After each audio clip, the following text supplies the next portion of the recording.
баъди танаффуси якмоҳа бозигарон ва истистоди мураббиёни бошгоҳи лиги олии кишвар дубора барои машқҳои таълимиву тамринӣ пеш аз марҳилаи сеюми чемпионати тоҷикистон фаъолияти худро оғоз карданд. то оғози даври навбатӣ ҳар даста талош мекунад ки бозигарони боистеъдоду бомаҳоратро ба даста даъват кунад. дастаи кӯктоши ноҳияи рӯдакӣ яке аз бошгоҳҳои навтаъсис дар кишвар аст. соли аввал мешавад ки дар лиги олии кишвар ҳунарнамоӣ мекунад. коршиносони футбол дар он назар ҳастанд ки кӯктош як мавсими бобарореро бо талошу кӯшиши истоди мураббиён ва роҳбарияти даста пуштисар мекунад. 11 бозиеро ки бозигарони дастаи кӯктош пуштисар карданд, мураббиён ва ҳайати даста хулосабардорӣ карданд. ба гуфтаи сармураббии даста Алиҷон Турдиназаров, ҳарчанд ки тими онҳо мушкилиҳоро рӯбарӯ шуд, вале аз бозии шогирдонаш қаноатманд аст.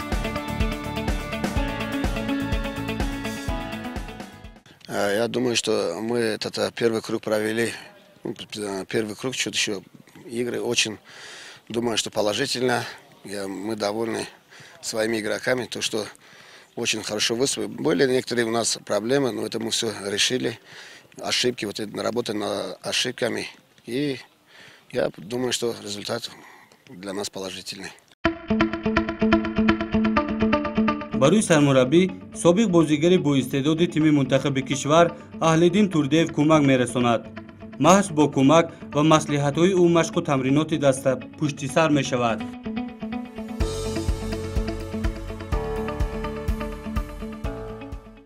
дар чемпионати имсола тимо бисёр тайёрии хуб диданд, барое ки мо якним давре ки мо бозӣ кардем. тимое ки мо бозӣ кардем онҳо бисёр тайёрии хуб диданд, тимо бисёр қавӣ ҳастанд, аз тарафи техникӣ, тактикӣ, физикӣ бисёр омодагии хуб диданд ва ин якним давре ки гузашт бисёр бо як бозиҳои хуб гузаштанд, бисёр ҷалбкунанда буданд бозиҳо.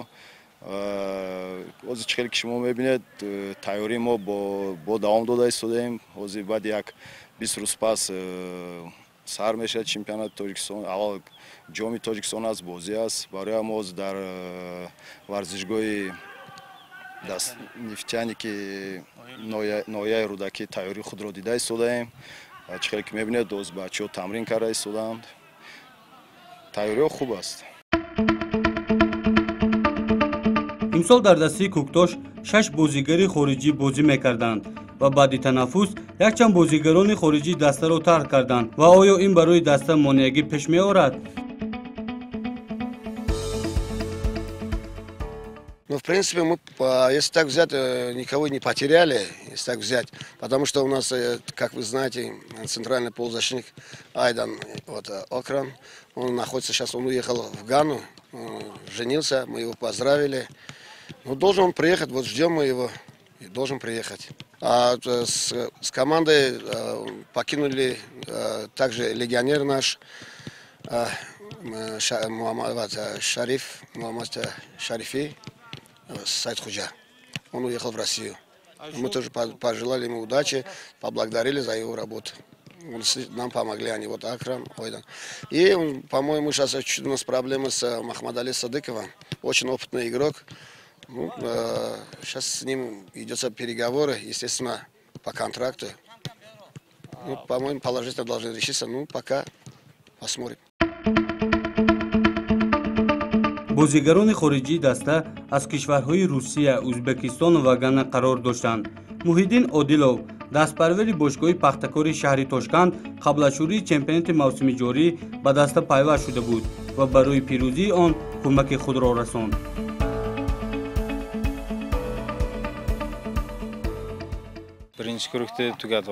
мо як давро дар чемпионати Тоҷикистон пушти сар кардем. фикр мекунам ки мухлисон аз бозии мо шод буданд. чемпионати Тоҷикистон хеле қавӣ аст ва мо дарк кардем ки бозиҳо хеле душвор пушти сар мешаванд. чемпионати Тоҷикистон бо Ӯзбекистон начандон тафовут дорад ва бубинед ки футбол дар Тоҷикистон ҳам пешрафт мекунад. барои мо ҳамаи шароитҳо инҷо муҳайёст ва ҳоло 2 ҳафта мешавад ки баъди танаффус шурӯъ кардем. барои мо вазифа гузоштанд ки хуб ҳунарнамоӣ кунем ва боварӣ дорам ки аз уҳдаи вазифаи худ ба хубӣ мебароем. чемпионати Тоҷикистон бароямон писанд аст.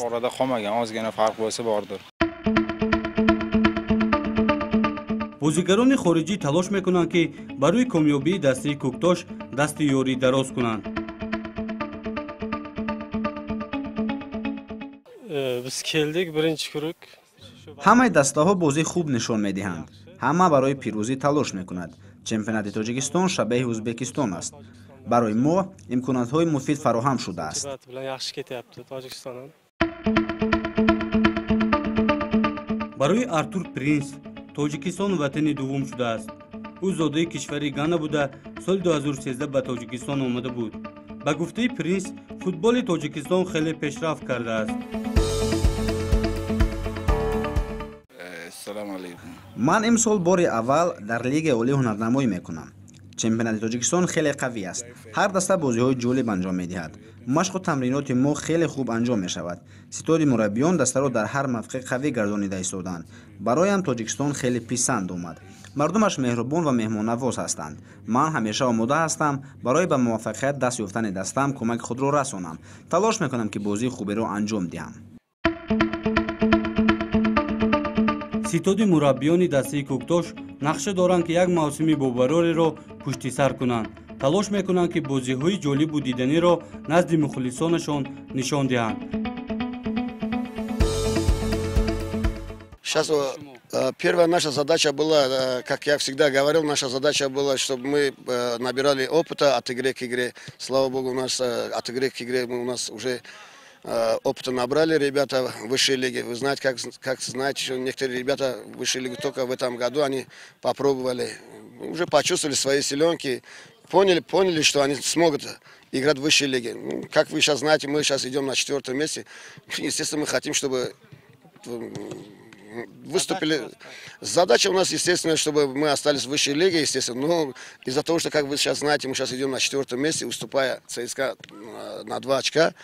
Постараемся, по крайней мере, хорошую игру показать. И результат, само собой, он придет. Хелки мо медонем дастаи Истиқлол, Хуҷанд, ЦСКА Помир, Регар Тадас, Барқчи, тими Хатлон бисёр хуб аст. ҳама тимо хуб аст. Лекин чихел ки мо медонем бози тимое ки дар болои зина ҷойгир ҳастанд, дастаи Истиқлол ва дастаи Хуҷанд, ЦСКА Помир бисёр тимои хуб ҳастанд, тимое ки бо як таҷрибаи хуб доранд. бале мо ҳаракат мекунем ки бо онҳо бозӣ кунем. ин футбол аст. мо барои фақат дар майдон ки ворид мешем, мо барои як бозии хуб нишон диҳем, як натиҷаи хуб гирем. бошгоҳи Кӯктош баъди даври 11-уми чемпионати Лигаи Олии Тоҷикистон бо гирифтани 14 имтиёз дар мақоми 4-ум ҷойгир шудааст. умедвор ҳастем ки ин тим ба муваффақият даст ёфта бозиҳои ҷолибу диданиро солиёни дароз нишон медиҳад.